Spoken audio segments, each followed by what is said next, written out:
Nah jadi kemarin nih ya malam-malam gue pengen tidur gitu kan. Nah, sebelum tidur gue tuh biasa ngecek HP gitu kan.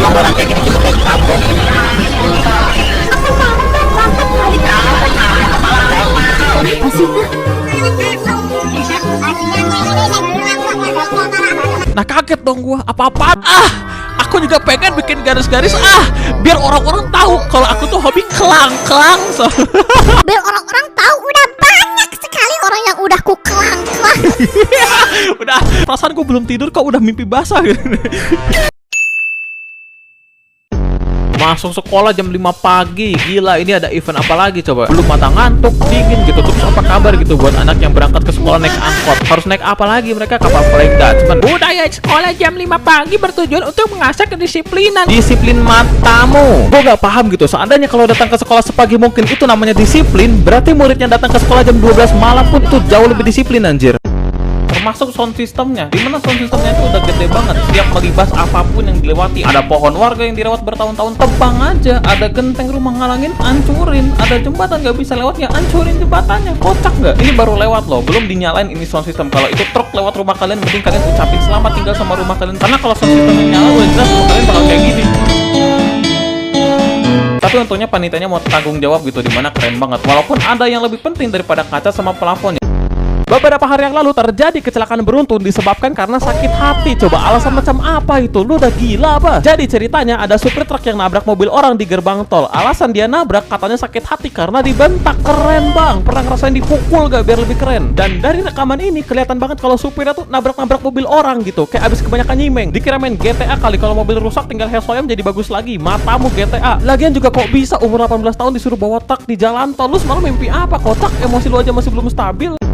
Gue gak tahu kenapa, tapi belakangan ini banyak banget pedofil yang naik ke permukaan. Kemarin ada supir ojol pedofil. Sekarang ada makhluk yang hobinya tuh ngocok ke anak kecil di game Kikir Impact. Dan enggak, gue gak permasalahin gamenya, tapi emang kelakuan makhluk ini aja yang kewarasannya tuh udah hilang di telan bumi. Lu bayangin, lihat Nahida ambil tisu, lihat Kli ambil tisu, lihat anak kecil berjejer udah diborong itu pabrik tisu. Ditambah lagi sama chat Discordnya yang bocor ke publik, dimana dia udah ngebrey sama anak kecil umur 15 tahun 3 kali. Iya 3 kali, dah kayak makan lu 3 kali. Ya tapi kan bang, emang orangnya juga sama-sama suka, jadi nggak apa-apa. Kocak, gue gak tahu lu badut dari cabang sirkus mana, tapi kata gak apa-apa sama orang yang nafsu ke anak kecil umur 15 tahun tuh gak bisa dipakai, tahu nggak? Maksud gue 15 tahun tuh masih kecil, masih anak-anak, masih belum bisa menentukan keputusan sendiri. Nikah aja undang-undangnya minimal 19 tahun lah, ini 15 tahun dah ngebray. Mending ke dokter bang, periksa kejiwaan.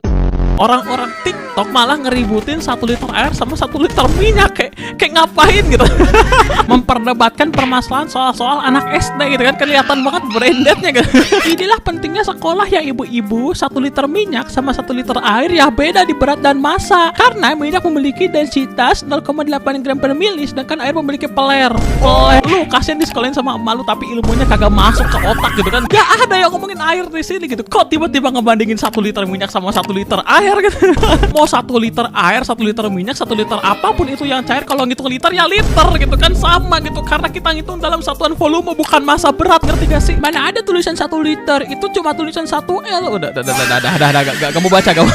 Itu kalau dihitung sama botolnya beratnya pas 1 liter 250 berat botolnya bang. 1 liter itu dihitung sama botolnya. Udah tuh kan, ngerti gak kalian kenapa gue bilang orang-orang TikTok itu pada brain dead?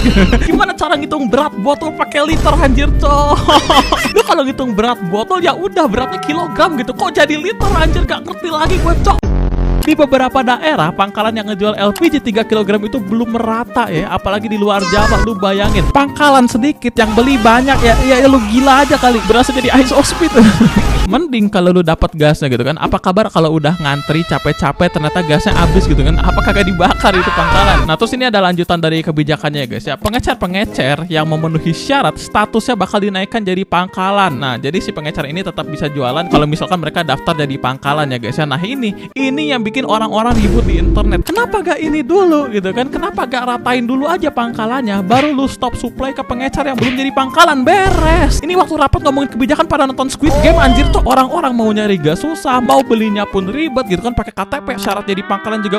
Gila cok, ya gue liatnya aja udah males, apalagi ngelakuin, tau nggak? Udah mah daftarnya ribet, jualannya juga makin ribet gitu kan, pakai aplikasi foto-foto KTP, ngelawak gitu. Saking ngelawaknya agennya juga sampai bingung. Gue disuruh beli tabung gas ribet ini gak mau. nggak mau gua ya, mending pakai kayu bakar, gua bodoh amat. Dan kebiasaannya nih pemerintah kita apa-apa aplikasi gitu kan, dikit-dikit bikin aplikasi gitu kan. Bapak-bapak ya, segala masalah solusinya gak harus bikin aplikasi, ngerti gak sih? Ada 27.000 aplikasi pemerintah yang tidak berguna, udah mah banyak tidak berguna lagi. Terus juga banyak yang sering error gitu kan, buang-buang anggaran. Kerjaan utama gua adalah sebagai programmer ya, gua disuruh bikin aplikasi buat pemerintah.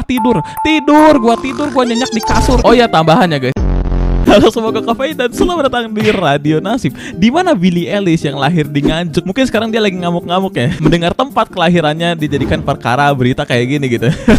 Buat kalian yang belum tahu, singkatnya beberapa hari yang lalu ada beberapa anggota komunitas CB di Nganjuk yang istirahat rame-rame di dalam Indomaret gitu ya. Sebenarnya istirahat itu fine-fine aja menurut gua ya. Cuma maksud gua ngotak dikit lah ya. Kaki banyak yang kotor, banyak yang tidur-tiduran, ngerokok lagi. Lu pinter ya. Emang ini Indomaret punya bapak lu dah ya. Ini tanda dilarang merokok depan pintu cuma buat eceng gondok kayak kita aja yang mampir beli barang doang. Buat dia mah gak berlaku guys. Katanya hobi kita mahal, CB motor berkelas ya, giliran disuruh baca tanda apa ini? Aku tidak bisa membaca. Halo semoga kafein dan selamat datang di Radio Nasib, di mana lagi banyak banget kasus VTuber yang grooming minor ya. Minor itu apa bang? Ya singkatnya minor itu adalah orang di bawah umur lah. Jujur ya, sebenarnya gue males bahas ini gitu. Karena ini masalah emang banyak banget yang dimana kalau gue jelasin satu-satu bisa tipes gue besoknya. Jadi mendingan gue kasih aja tutorial buat kalian para VTuber biar gak cabul ya. Oke, kita mulai dari basicnya ya. Jangan dieman sama minor ya. Gue ulangin, jangan dieman sama minor. Nah kalau kalian udah ngerti ini, kayaknya gue bisa jelasin ke hal selanjutnya yang dimana ini khusus buat para VTuber cowok ya. Kalau kalian dibilang ganteng atau suaranya bagus, gak usah GR. Gak usah langsung gatel nge-DM gitu. Apalagi pakai kalimat flirty, freaky acid yang ujung-ujungnya foto titit gitu. Lu ngapain anjing? Kan aku cuma pengen ngasih fan service bang. Oke, gue gak tahu lu sedongo apa. 4 juta cuma bisa buat bayar kontrakan, bayar listrik, beli nasi padang. Sekarang bisa beli macam-macam. Nah kayak gitu ya guys ya. Buruknya apa bang? Buruknya kalau misalkan dolar tiba-tiba turun ke 8.000 dalam sehari kayak tadi ya, yang kerjaannya ekspor barang, nangis mereka tuh. Indonesia kan salah satu negara yang hobi nge-ekspor barang nih. Dimana kalau kita mau nge-ekspor harus ditukar dulu nih nilai jualnya ke dolar gitu kan. Nah lu bayangin tiba-tiba 8.000, apa kagak nangis coba itu orang-orang? Kan bisa dinaikin harganya bang. Ya bisa, cuma kagak ada yang mau nerima bang. Orang lain jualan di harga pasar lah, kita tiba-tiba jualan harga tinggi, kan kocak.